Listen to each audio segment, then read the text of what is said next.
नमस्कार दोस्तों, नमो भारत न्यूज़ में आपका स्वागत है। दोस्तों, हो सकता है कि आज मैं जिस टॉपिक के बारे में आपको बताने जा रहा हूँ इसके बारे में आपका कोई इंटरेस्ट ही ना हो, लेकिन जो व्यक्ति आधुनिक काल में जी रहा है और अपना जीवन आगे तक जीना चाहता है उसको आज यह खबर पूरी देखनी और समझनी होगी। दोस्तों, हमने प्रकृति के साथ इतनी छेड़छाड़ की कि अब प्रकृति अपना संतुलन खो रही है और इसी वजह से आज इंसान घर में है और जीव जंतु बाहर खुले में घूम रहे हैं। हर साल बच्चों की गर्मियों की छुट्टियां हुआ करती थीं, सर्दियों की छुट्टियां भी हुआ करती थीं, लेकिन अब हर साल वायु प्रदूषण की भी छुट्टियां होने लगी हैं।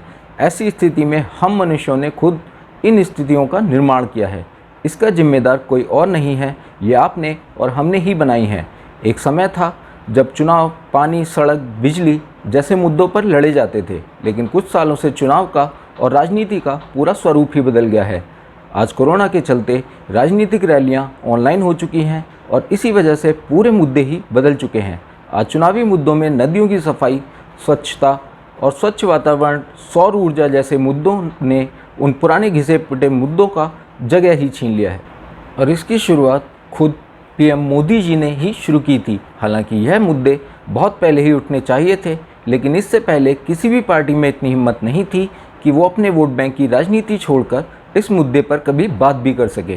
खैर, अब जो मैं आपको बताने जा रहा हूँ, उम्मीद करता हूँ उसे आप पूरा सुनेंगे और सबके साथ शेयर भी करेंगे, क्योंकि यह आपके लिए और आपके बच्चों के लिए बेहद ही ज़रूरी है।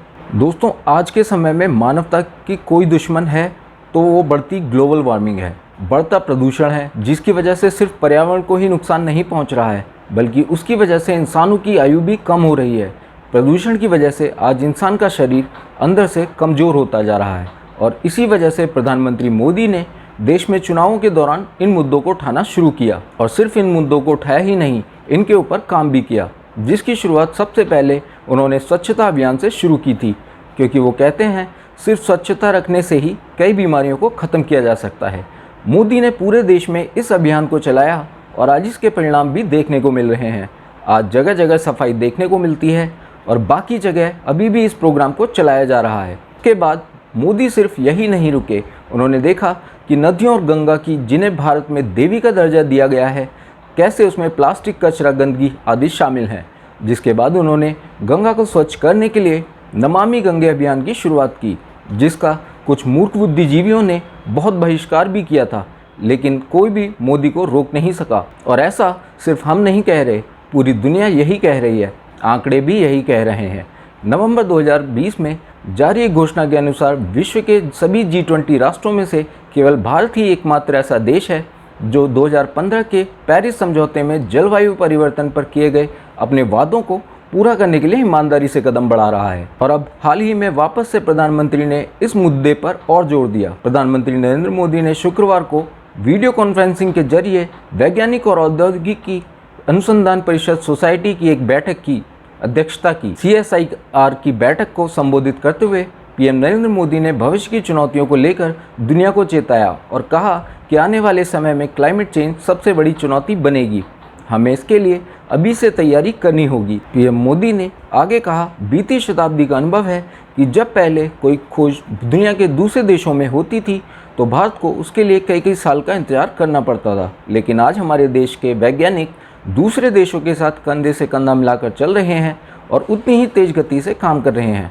अब विश्व के वैज्ञानिकों ने एक सुपर एंजाइम भी बनाया है जो प्लास्टिक प्रदूषण को खाकर ख़त्म करने में कारगर है। वैज्ञानिकों को उम्मीद है कि सुपर एंजाइम की खोज प्लास्टिक प्रदूषण संकट से निपटने की दिशा में बड़ी सफलता साबित हो सकती है।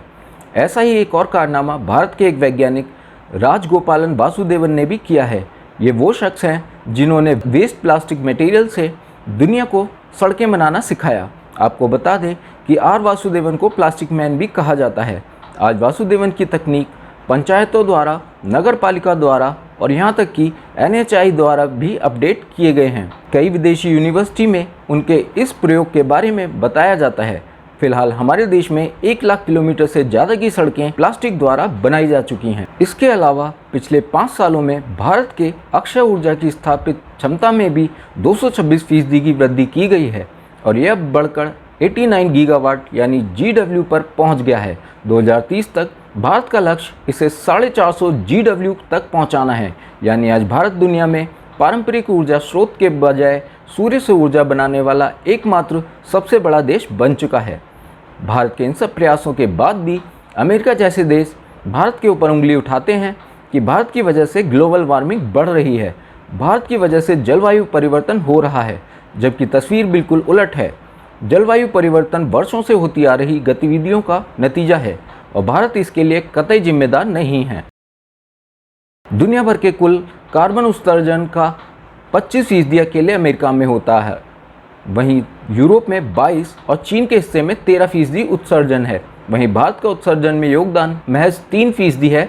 इसलिए हम जलवायु परिवर्तन के लिए किसी सूरत में जिम्मेदार नहीं हैं। वर्तमान में भारत वैश्विक उत्सर्जन में केवल 6.8% योगदान दे रहा है और इसका प्रति व्यक्ति उत्सर्जन केवल 1.9 टन है। पेरिस समझौते के तहत भारत का राष्ट्रीय स्तर पर निर्धारित योगदान बेहद कम है और यही नहीं, प्लास्टिक को भी लेकर भारत का स्तर नीचे है। तो वहीं चीन में हालत सबसे खराब है।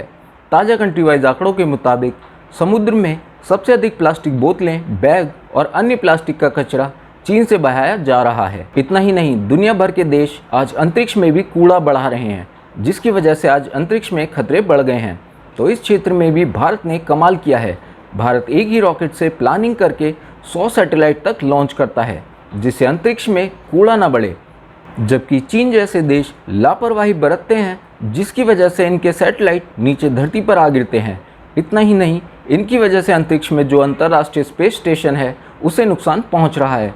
कहने का मतलब, भारत हर तरह से प्रगति के साथ साथ पर्यावरण से भी संतुलन बनाने की कोशिश कर रहा है, मगर दुनिया इसका उल्टा ही कर रही है। आज भारत सतत विकास और क्लीन एनर्जी के क्षेत्र में दुनिया को रास्ता दिखा रहा है।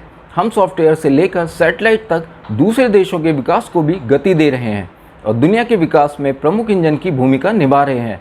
आज भारत एग्रीकल्चर से एस्ट्रोनॉमी तक, वैक्सीन से वर्चुअल रियलिटी तक, बायोटेक्नोलॉजी से लेकर बैटरी टेक्नोलॉजी तक हर दिशा में आत्मनिर्भर और सशक्त बनना चाहता है और वो अपने देश में हर प्रकार से प्रदूषण को भी रोक रहा है। लेकिन कुछ लोग इसके बाद भी भारत के ऊपर लांछन लगा रहे हैं और ऐसे झूठे आरोप लगाकर सिर्फ भारत की छवि और मोदी की छवि को धूमिल करने का प्रयास किया जा रहा है। लेकिन यह पब्लिक है और पब्लिक सब जानती है, सच को छुपाया नहीं जा सकता है।